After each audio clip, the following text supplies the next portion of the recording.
and all the time. Happy birthday, Charles.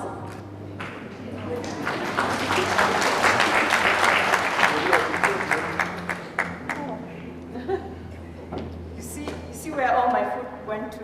Charles was a bully. I was born in between boys, and I was a tomboy, and Dad never minded that, although Mom would really beat me. I have enough scars out of learning to be a boy and a girl at the same time. I've spent most of my time with Dad. Actually, I don't even feel I'll read this. I'll just say it in short. And every time I go for a funeral, I would ask myself, how would I be if it happens to me directly? I have friends who've lost their parents, siblings, close relatives. And I asked myself, how would this feel? And today, I'm really feeling what they have been feeling, but not as much. Yes, I did my crying at the mortuary. Yes, I wailed when Charles called us, and you're a really strong guy, at 1 a.m. and informed us that Dad is no more. But to me, I gathered a lot of strength. In fact, I thought, am I normal? Am I abnormal? I'm not crying immediately. Am I going to break down later? No. My middle name is Shiku. If you Google, that name means a strong woman. My dad was the same, and even more. Every time we'd sit with him, watch documentaries, those were his favorite programs. He would even do it much more than the presenter, and he really, really amazed me. He listened to all my rubbish. Whatever I'll tell him, he listens keenly. It's no wonder God even blessed him with big earlobes. I don't know if you guys noticed. This man had big earlobes because he would listen keenly. Everything I would tell him about my life, whatever plans I have for my life, he would listen keenly and advise me with just one sentence. He always told me that I was his strength. And every time I come home, he had a position where he would sit.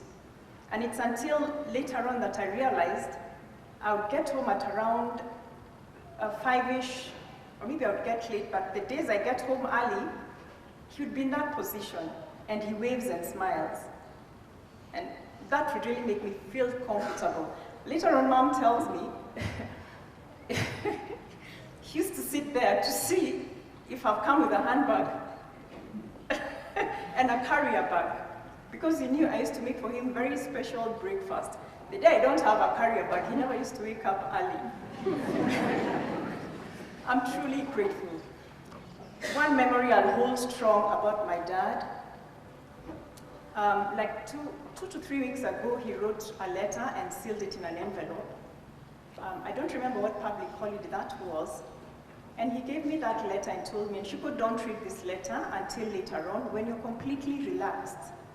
But you know, Moshene, you want to know, what's this? You're so curious, I want to know what's this. So I opened immediately. The letter was a thank you note, and he was blessing me and blessing my future and saying the things that I've done in a very short way. It didn't mean much to me, so I put it back in that envelope and placed it on my study table in my room. That night when he was admitted on Wednesday, before I slept, I saw the letter again. So I opened it and I read, and something really tore my heart, and I thought, no, I can't think like this. And in the morning when we were called that he's passed, that's the first thing I remembered. The thank you letter. I think Dad was already saying bye, only that he couldn't express it physically. He did it in writing. Number two, the thing that also made me think truly Dad had prepared himself. Chris and I and Mom were trying to look for what to write about his eulogy. Remember Chris?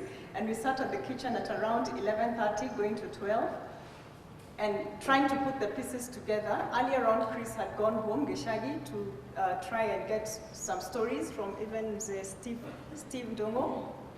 And so we really cracked our heads. I remember that Dad had a diary that had over 200 plus pages. 1.5 years ago, exactly 1.5 years ago, Dad gave me that diary and told me, read this diary in the evening before you sleep, just a few pages. But of course, before I sleep, I love my sleep. I won't read. I read it during the day. I only read about a few pages and closed. I read again, and then I thought, this book is so long. Let me just keep it for 2 weeks, and I give it back to him, and I tell him I've read everything. So when I told him that, he said, thank you very much. Keep that in mind.